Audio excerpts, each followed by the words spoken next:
Hi, my name is Demeke, and today I will be talking about the March on Washington for Jobs and Freedom. I'll be talking about the march, how it started, who started it, but I'll also be talking about my personal experience, not me personally, but my family's personal experiences, and how they have shaped me to be the person I am today. In the summer of 1963, under the scorching sun that bore witness to a nation's struggle for justice, a pivotal moment unfolded: the March on Washington for Jobs and Freedom. This momentous event not only marked a turning point in the American civil rights movement, but became a beacon of hope, illuminating the path toward a more just and equitable society. In this video, I seek to delve beyond the historical surface of the march, aiming to explore the intricate layers that comprise its significance. Beyond the speeches, beyond the headlines, lies a profound tapestry woven with the threads of resilience, determination, and the indomitable spirit of those who marched that day. The March on Washington was not a singular event, but a confluence of dreams, aspirations, and demands for justice. This narrative is a journey to unravel the complex layers of history, to understand the motivations that brought thousands to the National Mall, and to appreciate the collective heartbeat that resonated on that fateful day. It is an exploration into a movement that dared to challenge the status quo and laid the foundation for a more inclusive America. In the sweltering summer of 1963, against the backdrop of a nation grappling with the shackles of racial injustice, a transformative event unfolded on the grand stage of the Lincoln Memorial, the March on Washington for Jobs and Freedom. This historic gathering emerged from the crucible of civil rights activism, a response to the persistent inequalities that plagued African Americans across the United States. The idea of the march was not a spontaneous eruption, but a carefully conceived plan that crystallized through the vision and determination of A. Philip Randolph, a revered labor leader. Randolph recognized the urgent need for a mass protest that would demand economic justice, the end of segregation, and the protection of civil rights. As the concept gained momentum, an alliance of civil rights leaders, labor unions, and religious organizations coalesced to orchestrate this massive demonstration. This organizational prowess of these leaders, including luminaries such as Martin Luther King Jr., John Lewis, and Mahalia Jackson and Bayard Rustin, became the driving force behind a movement that sought to redefine the nation's commitment to justice and equality.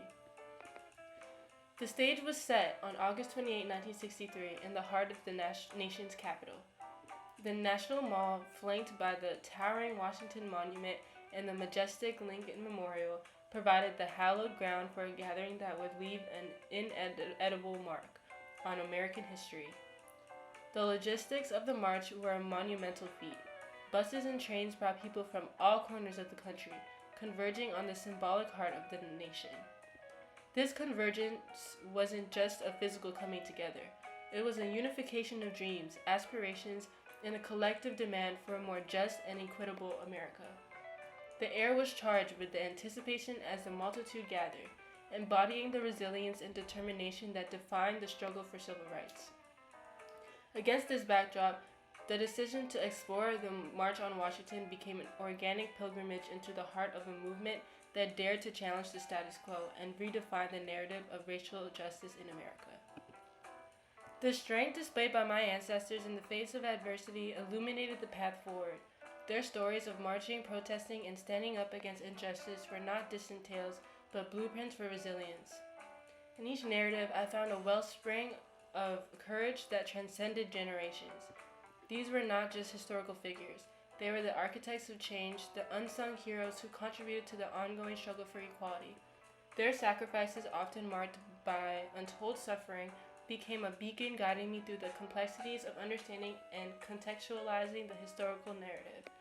Here is a picture of my father, who is Canadian, African Canadian, but his parents actually were African American, but he had decided to grow up in Canada. The March on Washington, with its iconic I Have a Dream speech, represented more than a historical event. It embodied the culmination of these struggles.